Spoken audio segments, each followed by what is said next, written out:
이제 2024년도도 23분 남았네요. 그렇죠? 우리 서로 인사하는 시간을 갖겠습니다. 어떻게 인사할까요? 예? 안녕하세요? 그렇긴 그렇죠. 고맙습니다. 서로 인사하시죠. 서로 고맙습니다. 여러분들 같이 있어 주셔서 고맙습니다. 고맙습니다. 고맙습니다. 고맙습니다. 정말 감사합니다. 다 우리 교회 성도들 다 모두 귀하고 소중한 분들이에요. 저도 다 모든 분들에게 정말 동일한 감사를 전합니다. 오늘 우리가 출애굽기 20장 1절 2절을 읽었습니다. 아주 짤막한 그런 말씀인데요. 20장 특별히 2절 말씀. 하나님이 자기를 계시하시는 그런 내용이에요. 20장 2절에 보면 나는 너를 애굽 땅 종되었던 집에서 인도하여 낸 네 하나님 여호와라. 그러니까 우리가 출애굽기 1장서부터 이렇게 보게 되면은 하나님이 자기를 이렇게 스스로 자기의 정체성을 이렇게 드러내면서 말씀하시는 내용이 이전에 딱 한 번 있었어요. 그건 모세하고 있었습니다. 모세하고. 그렇죠? 출애굽기 3장 14절에 의하면 시내산에서 모세와 하나님이 만나세요. 호렙산 떨기나무 불꽃 가운데서 하나님 만나시는데 거기에 이렇게 대화를 하는 중에 모세가 묻습니다. 내가 이스라엘 백성들한테 가서 이스라엘 백성들을 인도하여야 하는데 하나님이 누구냐고. 그러면 내가 어떻게 대답을 해야 되겠습니까? 그렇게 얘기할 때 하나님께서 자기 자신을 가리켜서 나는 스스로 있는 자라. 그렇게 말씀하셨어요. 그러니까 이 굉장히 깊은 의미예요. 무슨 스스로 있는 자라. 어떤 이 짧은 말일수록 그 설명하기가 참 어렵습니다. 여러분들 우리가 너무나 자연스럽게 쓰는 당연하게 쓰는 그런 언어들, 기독교 용어들을 한번 정의를 내려보십시오. 이렇게 하면은 막상 어떻게 정의를 내려야 될지 이게 참 불분명할 때가 많습니다. 영혼이라는 말, 여러분들 영혼이 있다, 영혼 없다 이렇게 말하는데 여러분들 영혼이라는 말 한번 정의를 내려보실 수 있겠어요? 영혼. 우리가 늘 많이 쓰는 말이죠. 기독교 안에서 영혼. 믿음이라는 말. 여러분들 정의를 잘 내릴 수 있겠습니까? 하물며 하나님의 존재에 대해서 그 스스로 있는 자라고 말씀하시는 그 하나님의 그 하나님 되심에 대해서 우리가 어떻게 표현을 다 할 수 있겠습니까? 그런데 그것은 이제 모세와 하나님께서 개인적으로 말씀하셨던 자기 자신을 드러내신 말씀인데 오늘 20장이 조금 더 구체적이에요. 그것은 이스라엘 백성들 전체를 향해서 말씀하시는 내용인데 3장 14절에서는 나는 스스로 있는 자라 그렇게 말씀하셨는데 여기 20장 2절에서는 조금 구체적으로 물론 이것이 하나님에 대한 설명은 다는 아니지만 그러나 하나님에 대한 아주 중요한 그 설명을 해주시는 표현이 20장 2절이에요. 나는 너희를 애굽 땅 종되었던 집에서 인도하여 내신 그 여호와 하나님이라. 나는 너희들에게 이렇게 불리고 싶어. 어떻게? 나는 우리를 애굽 땅에서 인도해 주신 애굽 땅에서 구원해 내신 그 하나님으로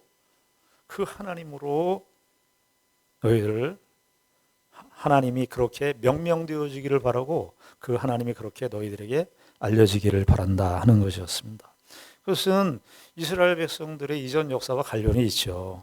하나님께서 이스라엘 백성들을 애굽에 정말 430년간의 노예 생활을 하면서 자유도 없었고 기쁨을 누릴 수가 없었던 그 고통과 그 노역의 세월들을 보냈습니다. 그때 하나님께서 그들을 인도하셔서 기적을 행하시고 10가지 재앙을 행하시고 재앙을 통해서 애굽의 그 권세를 물리치시고 홍해를 건너게 하시는 그 기가 막힌 역사를 하나님께서 인도하셨습니다. 그러니까 이 얘기는 뭐냐면 하나님께서 이렇게 기적을 행하셨구나. 이렇게 놀라운 일들을 행하셨구나. 그런 차원을 뛰어넘어서 하나님은 누구시길래 노예된 이스라엘 백성들에게 이렇게 큰 성의를 베푸시는가?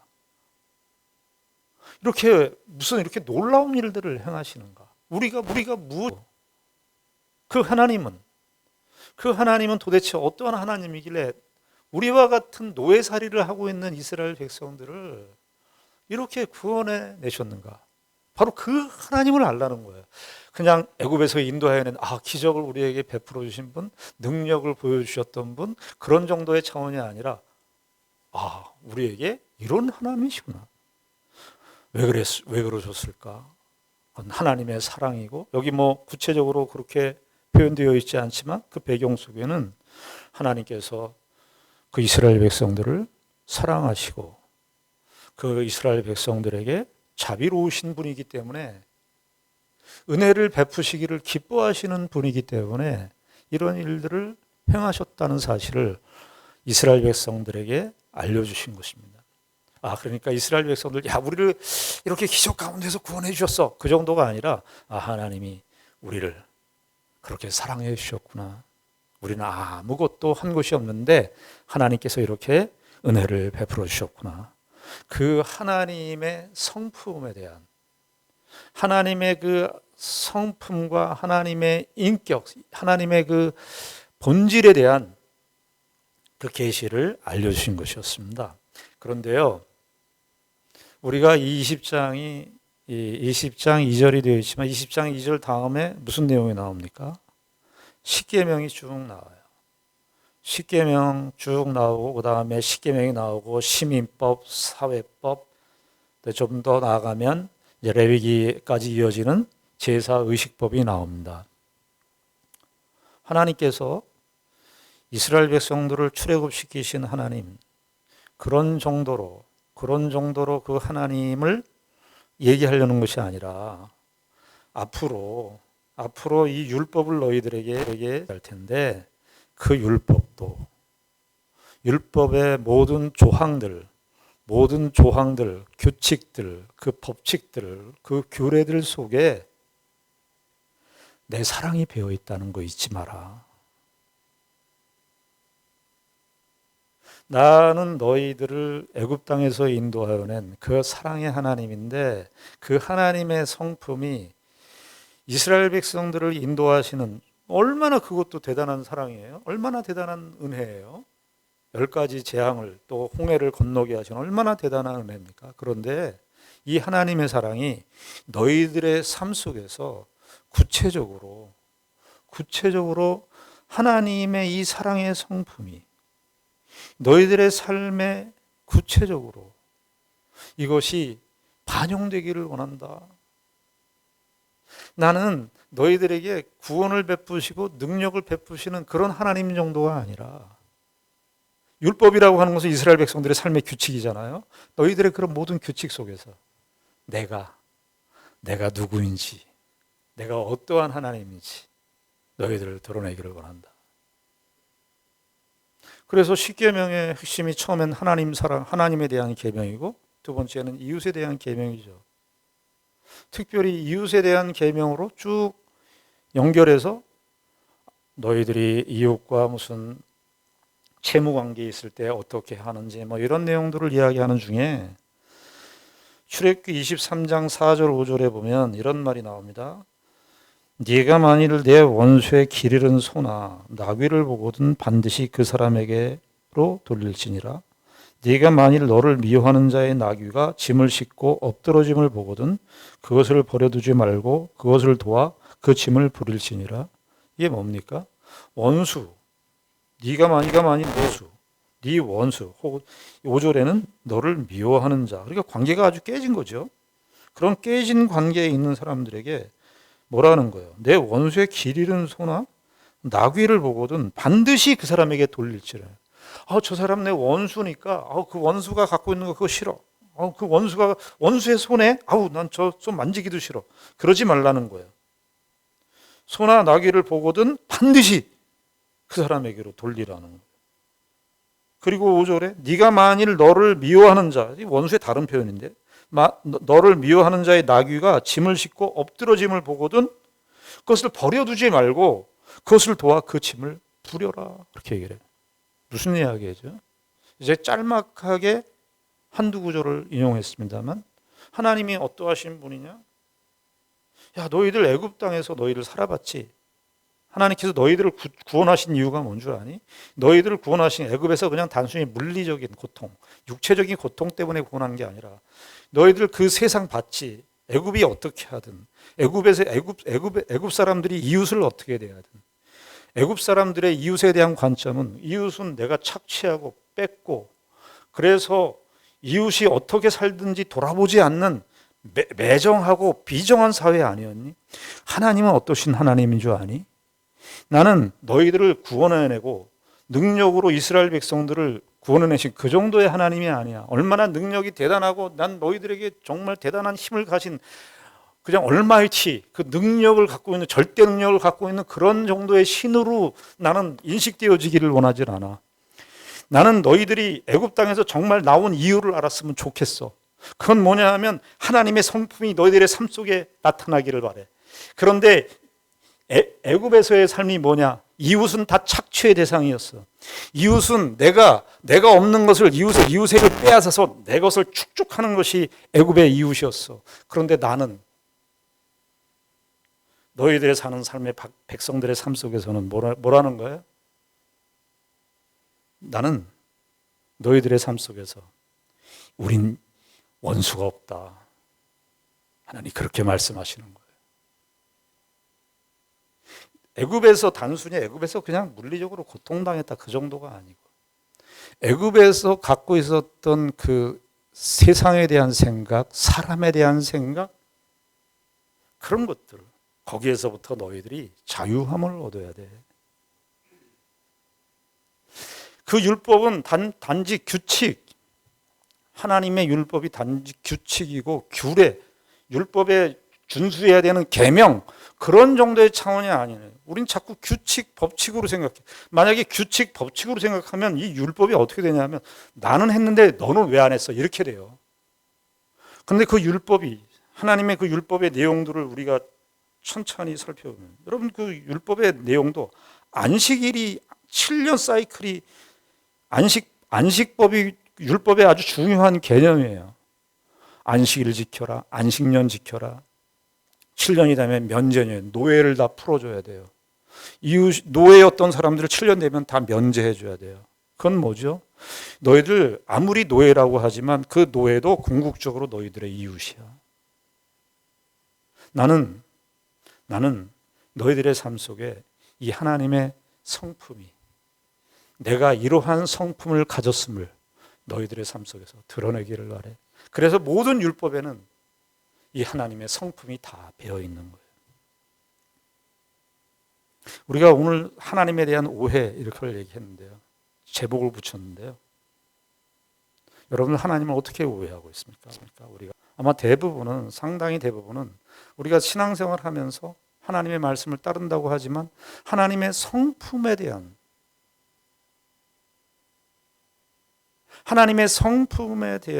그 반영을 한다는 이 맥락을 상당히 우리는 놓치고 있지 않나 싶습니다.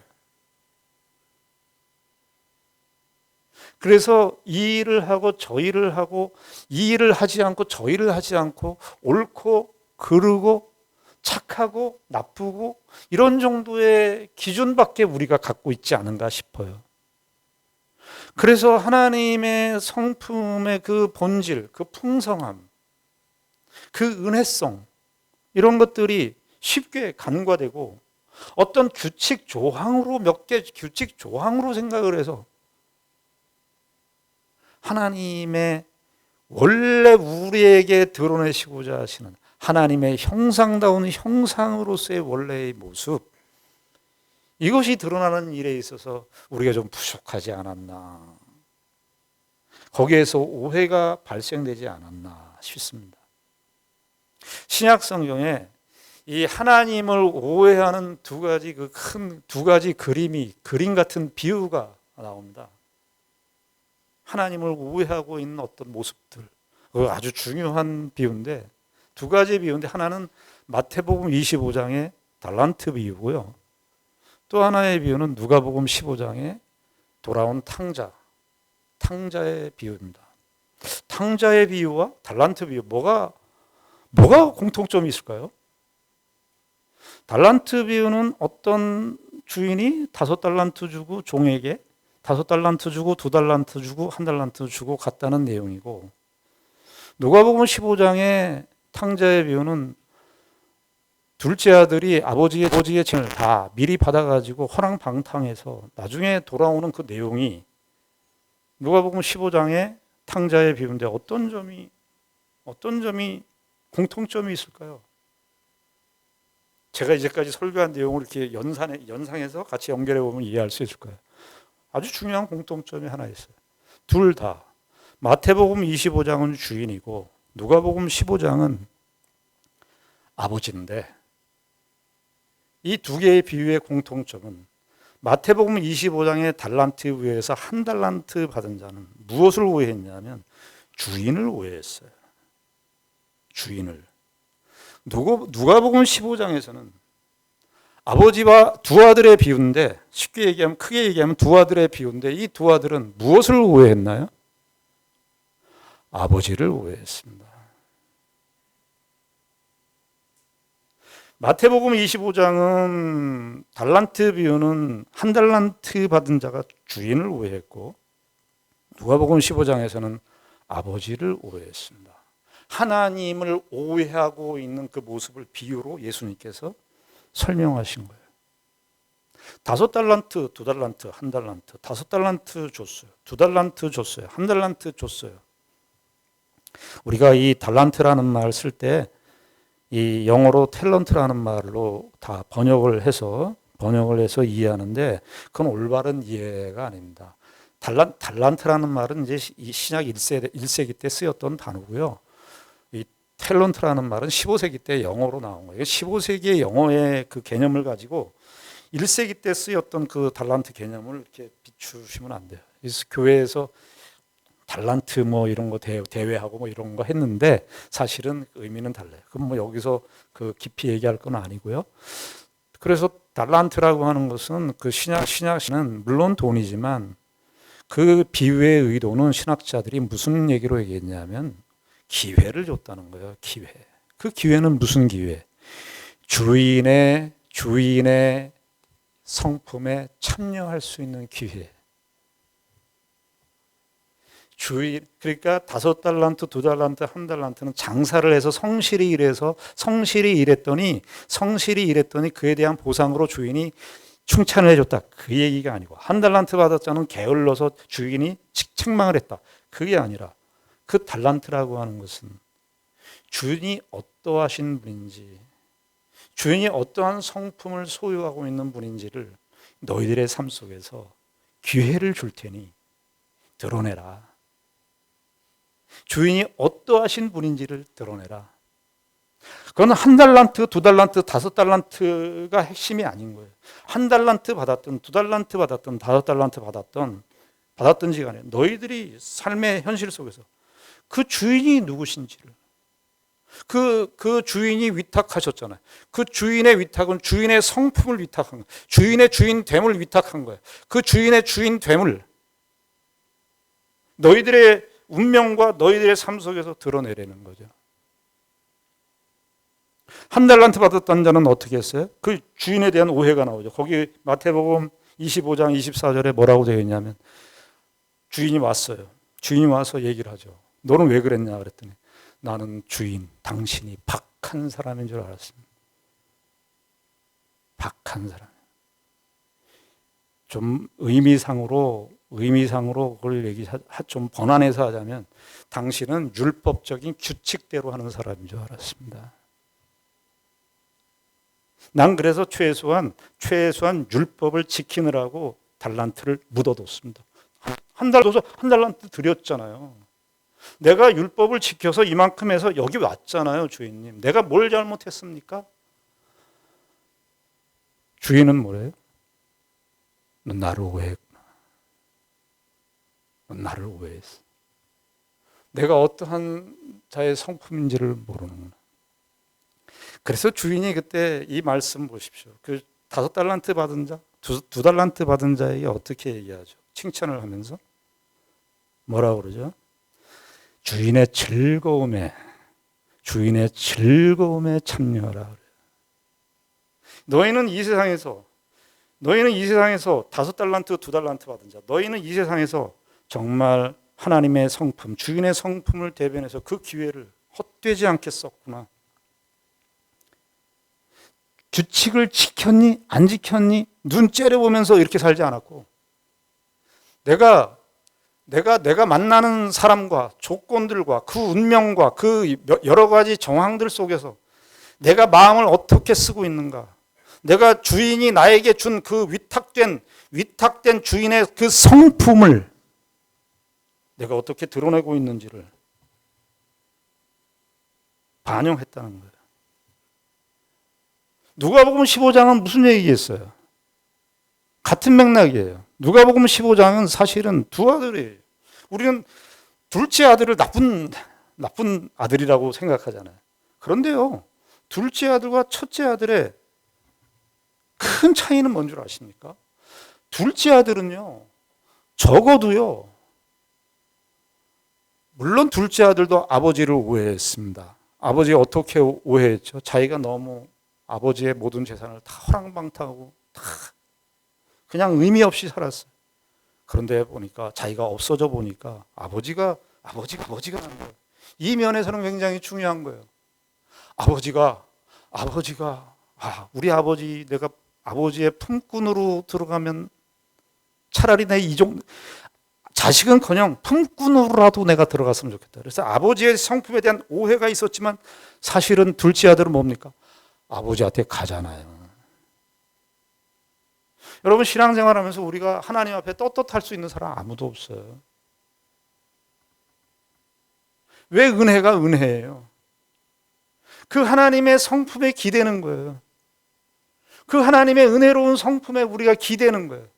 둘째 아들은 그 아버지의 성품을, 그 신랄 같은 그 아버지의 그 성품을 그 조건 속에서 생각하는 거예요. 첫째 아들은 어떻게 했죠? 첫째 아들은 아버지하고 있었어요. 근데 아버지를 어떻게 오해했어요? 아버지하고 가장 가까이 있었고 오래 살았는데, 둘째 아들이 아버지 떠나서 포랑방탕하고 있었을 때 첫째 아들은 뭐 하고 있었던 거예요? 아버지하고 같이 있었잖아요. 그 시간과 그 공간을 같이 보냈는데 아버지를 오해하고 있었다고요. 어떻게 오해하고 있어요?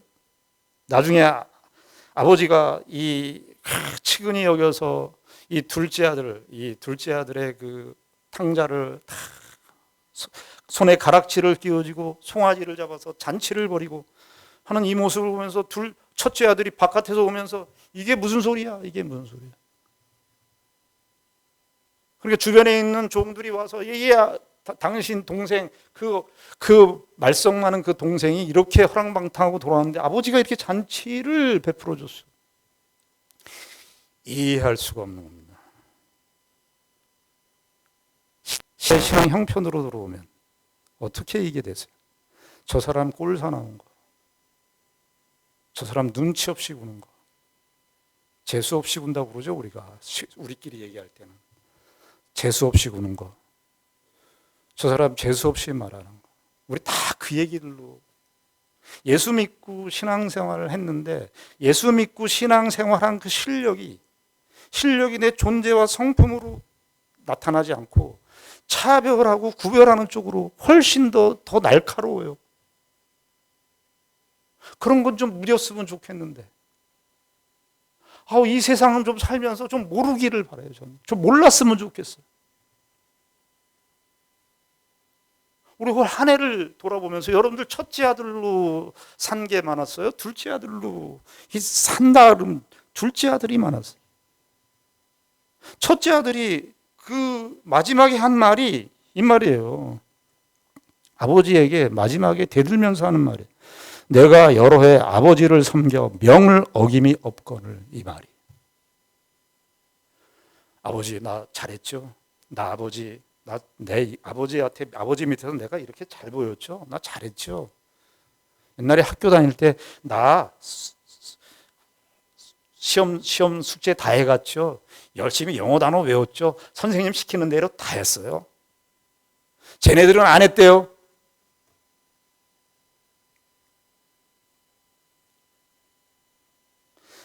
내가 여러의 아버지를 섬겨 명을 어김이 없거늘. 이게 자기의 의식이에요. 첫째 아들이 가졌던 의식이에요. 근데 이 누가복음 15장의 이 비유는요, 그 전에 바리새인들 얘기하는 거거든요. 바리새인들이 이 율법주의적인 체계 속에서 그들의 삶을 예수님께서 이렇게 비유로 말씀해 주셨어요. 그러니까 바리새인들의 삶의 형식이라든가 이런 것들을 예수 이렇게 비유로 딱 그려주니까 저들의 삶이 어떠한 삶이었는지가 드러나는 거예요. 그러면서 이렇게 얘기하죠. 내게는 염소 새끼라도 주어 나와 내 벗에게 즐겁게 해준 일이 없거늘. 창기와 다 말아먹은 저에게 저렇게 했습니다. 아버지를 난 못 믿겠습니다. 그때 아버지께서 하시는 말씀이죠. 비유의 결론이죠. 뭐라 그럽니까? 얘야, 나는 항상 너와 함께 있었어. 내 것이 네 것이 아니더냐.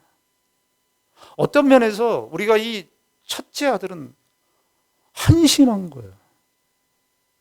아버지의 품 안에서 자기의 모든 것이, 지금 무슨 얘기를 하는 거예요? 염소 새끼를 안 줬다는 거예요. 야, 염소 새끼 아니라 송아지. 야, 둘째 아들 그 송아지 잡았지만 거기에 있는 송아지 아니라 송아지 100마리가 다 네 거야, 네 거. 우린 신앙생활하면서 너무 여유가 없어요.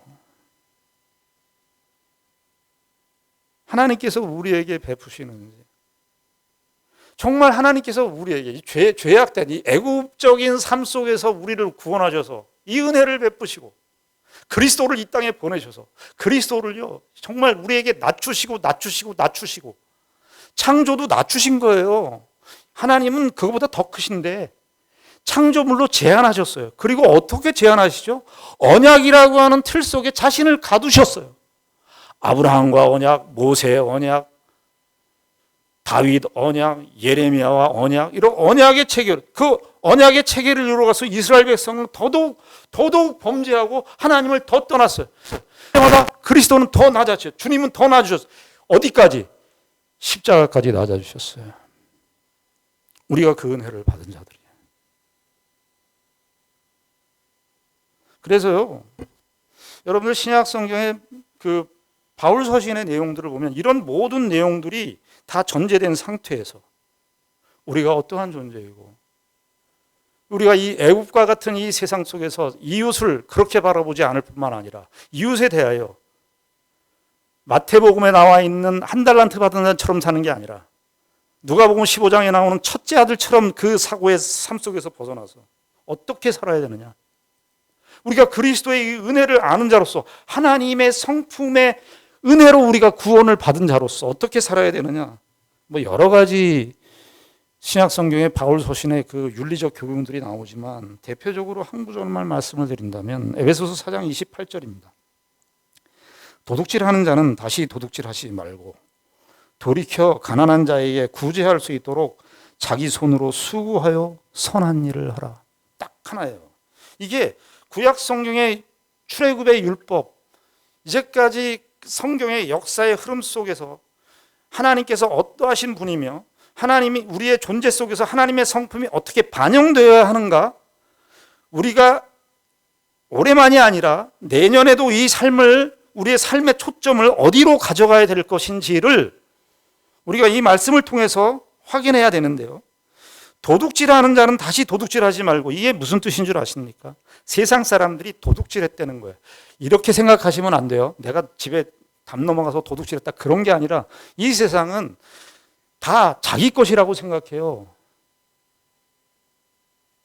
자기 것이에요. 그래서 남의 것을 가지고 와서 내 것을 채워야 되는 것이 도둑질이에요. 그것은 이 세상 사람들이 하나님 살아가는 사람들의 삶의 원리예요.